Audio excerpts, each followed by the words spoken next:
그런데 이제 남북 문제만 보자면요. 이것도 상당히 한심한 면이 많습니다. 뭐냐면 남북이 이렇게 시끄럽게 되면은 방산업체들의 주가가 올라간다는 거예요. 이 빅텍이라는 것도 방산업체라는데 그 시끄러울 때에 무려 주가가 72.5%나 올랐다 그래요. 만약에 북한의 도발을 미리 알았다. 그러면 엄청난 수익을 올렸을 거라는 거죠. 누군지 모르지만.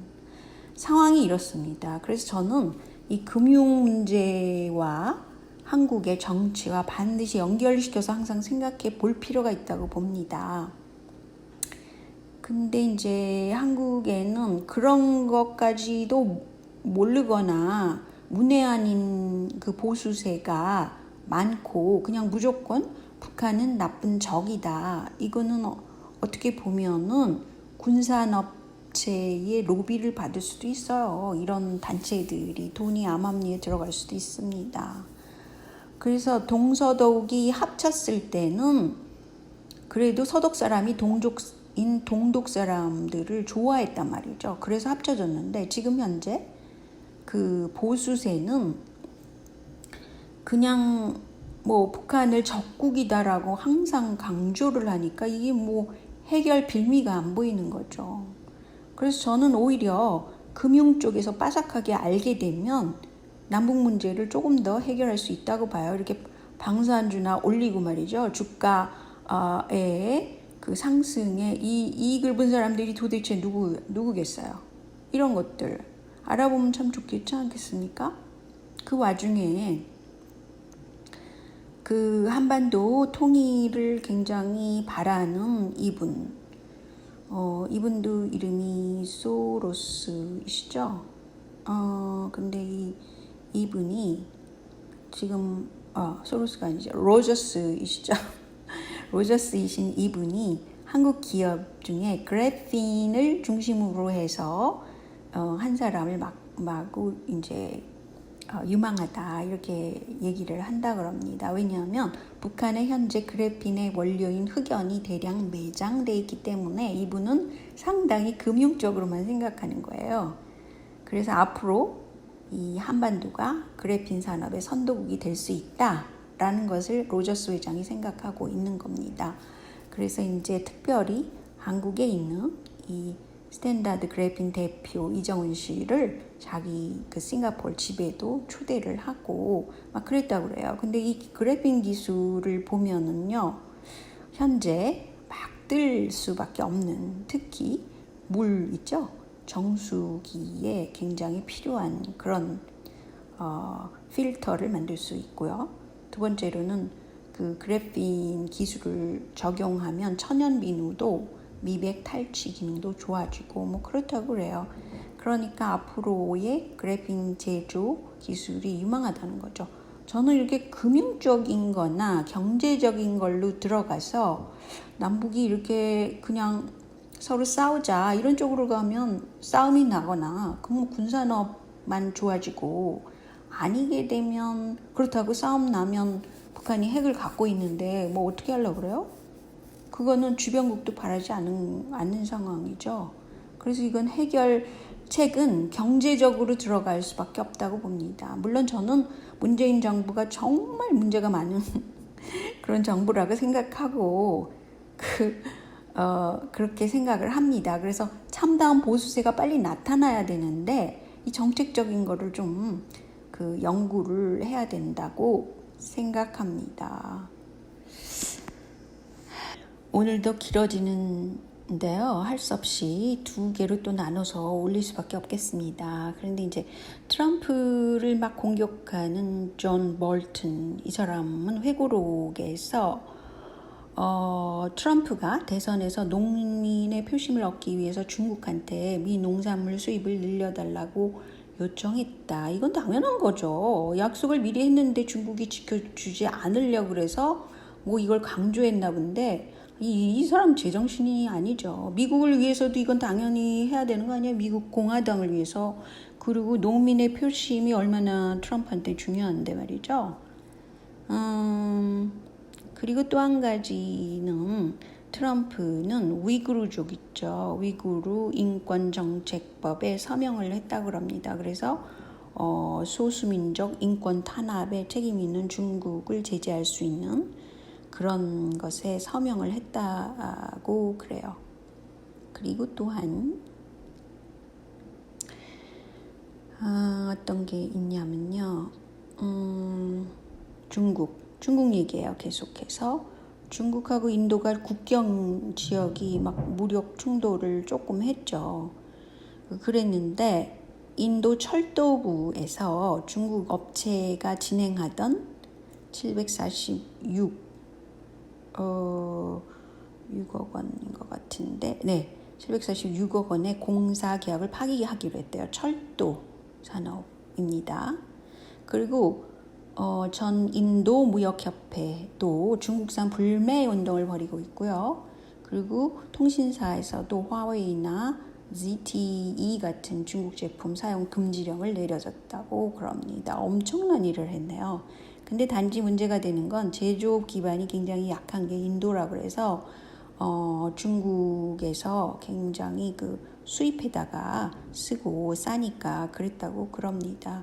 글쎄 앞으로는 요게 이제 포인트인 것 같아요. 그 앞으로 인도의 그 저가로 공급할 수 있는 제품을 누가 만들어내느냐, 인도네시아가 될 것이냐, 뭐 베트남이 될 것이냐, 뭐 이런 것들이 나타나겠죠. 이게 굉장히 저로서는 흥미로운 일이에요. 저는 아무튼 그래요. 그리고 또 한 가지는요. 제가 이제 교육 문제에 원래는 저는 관심이 많은 사람이에요. 근데 어떻게 하다가 보니까 자꾸 정치, 경제 이런 쪽으로 자꾸 얘기를 하게 되는데 애들이 무슨 죄냔 말이죠. 그래서 이제 지금 자식은 부모의 소유물이 아닙니다. 이거 굉장히 그 슬로건이 너무 좋으네요. 그래서 저는 자식이라는 것은 태어날 때부터 내 소유물이 아니다 라고 항상 생각을 해온 사람입니다. 그래서 굉장히 이 슬로건이 마음에 들어요. 가령 아내랑 다툰 아빠라는 인간이 22개월 아이를 안고 남자예요, 얘가. 근데 분신을 시도하다가 이제 실패를 해가지고 뭐 아이는 구해지고 또 본인은 지금 병원에 있고 뭐 그런 상태입니다. 뉴스를 봤더니. 그런데 이게 혈통주의라서 그럴 수도 있어요. 그렇지만 그 엄마나 아빠나 특히 아빠들이 그런 생각들을 많이 하죠. 한국은. 근데 애는 내 맘대로 해도 된다라고 생각을 하는데 자식은 절대로 부모의 소유물이 아닙니다. 그리고 요새는 여자분들도 스트레스 왕창 쌓여가지고 애한테 풀고 막 이러는 게 있잖아요. 한국에서 분명히 그럴 겁니다. 그런데 자식은 부모의 소유물이 아닙니다라는 슬로건을 오히려 애들이 이거를 부르짖어야 된다고 생각합니다. 아이의 그런 것을 딱 만들어가지고 엄마 아빠가 자기를 못 살게 굴 때는 그걸 딱 보여주는 건 어떨까 이런 생각까지 하게 돼요. 슬로건이 너무 좋으네요. 왜냐하면 자식이라는 건 생명체가 이 세상에 나온 겁니다. 그러니까 부모의 소유물은 아니죠. 단지 부모는 케어할 의무나 책임 같은 게 있는 거죠. 애들이 어른이 될 때까지. 그렇지 않겠어요? 근데 저는 애들에 대해서 항상 그렇게 생각을 해서 지금까지도 아무런 트러블이 없어요. 없이 그냥 그래도 민감한 애도 있고 뭐 그렇긴 하지만 쉬운 애도 있고 그런데 그렇게 컸는데 제가 이제 어렸을 때 애들한테 가장 신경을 쓴 거는 스트레스를 안 준다 이거였거든요. 그런데 한 애는 굉장히 그 집중력이 강한 애예요. 그래서 걔가 뭐를 할 때는 저는 걔가 하는 일을 터치를 안 해요. 뭐 시간이 이거 됐는데 뭘 봐라 뭐 공부 이거를 하자 이런 말을 한 번도 한 적이 없습니다. 단지 아이가 집중을 할 때는 내버려 둬야 돼요. 이거를 부모들이 잘 모르시는 분들이 많더라고요. 뭐 시간 됐으니까 이거 해야 돼 이렇게 할 필요가 없어요. 왜냐하면 집중력을 키워주면 그 애가 자라서 자기가 좋아하는 것에 매달릴 수가 있어요. 그래서 아니 고등학교까지 키웠는데 고등학교 돼서 자기가 뭐 할지를 모르겠어 이렇게 하는 애들이 많단 말이죠. 한국은 특히 그럴 거예요. 그거는 어떤 커리큘럼 안에서 애를 키우기 때문에 그래요. 애 중심으로 키워야죠. 그러니까 애가 뭐에 관심이 있다 그러면 내버려 두는 거예요, 부모는. 그리고 부모는 한 발짝 뒤에서 따라가 줘야죠, 애를. 그게 제대로 어른을 만드는 길이라고 생각해요. 뭐 너 시간 했는데 무슨 학습지가 와서 뭘 해야 돼. 이렇게 할 필요가 있을까요? 저는 학습지 그런 것도 안 시켰고 사교육을 전혀 안 시킨 사람입니다. 우리 애들한테는. 그런데도 애들이 잘 컸어요. 아무 사교육이 없었는데도. 그런데 스트레스가 일단 없기 때문에 애들이 지금도 굉장히 그 자기 중심, 뭐라 그러나 자기 철학이 강해요.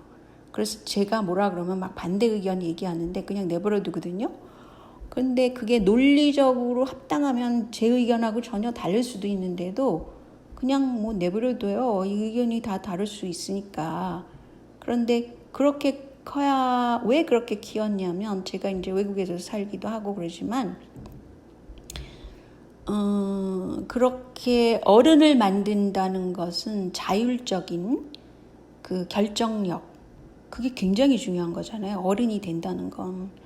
그리고 자기가 결정한 데에 대한 확신, 긍정성, 그런 걸 키워줘야 된다고 생각하거든요. 그러려면은 어렸을 때부터 엄마 아빠가 뭐 이거 해라 저거 해라 막 이렇게 스트레스를 줄 필요가 하나도 없는 거죠. 그래서 우리 애들은 아주 어렸을 때는 그냥 모래밭에 가서 그냥 하루 종일 모래랑 놀할 수도 있고, 또는 뭐 수영장 비슷한 그런 물장난 막 하게 하고, 그게 아주 어렸을 때 하는 짓이고요. 조금 큰 다음에는 이렇게 그 방에 그 블럭이라고 나무 그 막대기 같은 거 막 쌓아 올리는 그런 거를 좀 사줬어요. 그래가지고 그걸로 하루 종일 뭘 짓고 뭐 부시고 다시 짓고 막 그렇게 하는 거 있잖아요. 그 창작성도 키워주고 그런 거에 애가 몰두하게 했어요. 저는 몰두하게 한 게 주안점이라고 생각해요. 제가 교육을 시킬 때. 그러니까 애들이 자기가 막 신나서 그걸 하니까 막 기쁘잖아요. 그러니까 애들이 긍정적이 되고 그 뭐 우울하다거나 뭐 부정적인 게 나중에 부정적인 사람이 안 된다는 거죠. 그래서 자기 길을 잘 찾는 그런 사람이 된다는 거에 주안점을 뒀다는 거죠. 그리고 뭐 저도 살다가 보면 그 애 아빠랑 엄청 싸울 일이 엄청 많은 사람하고 살았는데도 불구하고 한 번도 애들 앞에서 큰 소리를 낸 적이 없습니다. 그것은 애들을 우선적으로 생각을 해야죠. 애들이 무슨 잘못이에요? 어른들 간의 갈등이지. 그렇기 때문에 그렇게 생각을 해보면 애들이 하나의 생명체다. 그러니까 어른은 그만큼 책임이 있다. 그 애들을 잘 키울, 그리고 그 주관이 확실하고 이런 사람으로 키워내야 된다. 그게 무슨 나중에 성공을 하고 돈을 많이 벌고 무슨 어떤 지위에 오르고 이런 것보다 훨씬 더 탄탄한 그런 주체성이 확실한 주체성이라니까 이상하네요. 그런 애들이 되기 때문에 나중에까지도 정신력이 굉장히 강해요. 우리 애들은 정신적인 게 굉장히 강해요. 저를 막 넘보죠. 그래서 저는 그냥 내버려둬요. 그렇게 해서 어른이 된다는 거니까. 하물며 이런 교육 방식도 있는데 말이죠. 지금 22개월 남자아이를 안고 분신 시도를 한 아빠라는 인간도 참 문제고, 엄마랑 이렇게 마구 싸우는 사람도 문제고, 진짜 자식은 부모의 소유물이 절대로 아닙니다라는 걸 강조하고 싶어요. 그렇다고 사회 그런 어떤 기관에 애들을 무조건 맡긴다, 이런 것도 좋은 방법은 아니죠. 그렇게 절충안을 세워야 하겠죠.